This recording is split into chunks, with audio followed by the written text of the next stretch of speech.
Payung itu pun terbang dan hampir saja mengenai wajah cantik gadis ini. Tiupan angin yang sangat deras membuat si gadis khawatir dengan pemuda di bawah meja. Lalu dia pun datang untuk menghampirinya. Gadis ini mengulurkan tangan lalu berkata kepada pemuda ini agar mereka segera menyingkir ke sebuah tempat. Mereka pun berlari untuk mencari tempat berlindung dan tibalah mereka di tempat ini. Awalnya pemuda ini protes mengapa dia membawanya kemari. Lalu gadis ini melemparkan buku yang langsung saja melayang dibawa oleh angin. Kemudian dia melemparkan satu buku lagi dan ternyata buku itu tidak terbawa oleh angin. Gadis ini berkata ini adalah tempat aman, di mana tiupan angin akan terhalang. Setelah mengatakan itu, akhirnya mereka berdua berkenalan.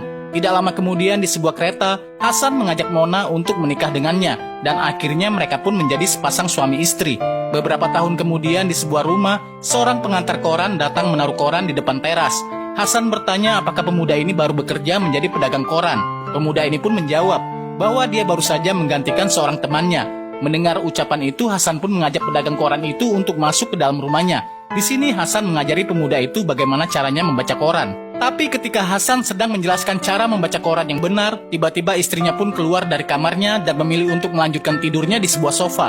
Karena Hasan tidak henti-hentinya membaca koran itu, pemuda ini pun akhirnya jenuh dan mencari alasan untuk segera pergi dari rumah itu. Di waktu yang sama, seorang bapak pengantar susu pun datang. Tapi karena dia tahu ocehan Hasan yang tidak ada henti-hentinya, pengantar susu itu pun bergegas untuk kabur.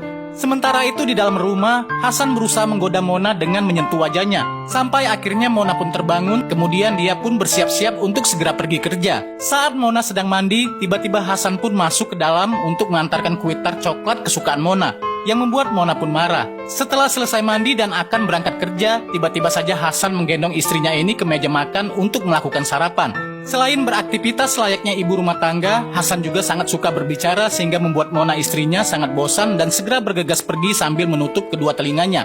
Mona seakan-akan bebas dari ocehan suaminya itu. Sesampainya di tempat kerja, Mona pun langsung menghadiri sebuah meeting yang tengah berlangsung, di mana meeting tersebut membahas perihal sebuah proyek yang akan dilakukan jauh di sebuah kota. Perusahaan pun akan mengirim seseorang yang akan pergi selama 1 tahun ke sana agar dapat mengawasi proyek tersebut. Mendengar tawaran yang disampaikan pada meeting itu, Mona pun segera gercep mengajukan dirinya agar bisa dikirim ke sana. Tetapi rekannya yang bernama Ram juga ikut mengajukan dirinya. Situasi ini membuat mereka langsung berdiskusi untuk memutuskan siapa yang akan pergi mengawasi proyek itu.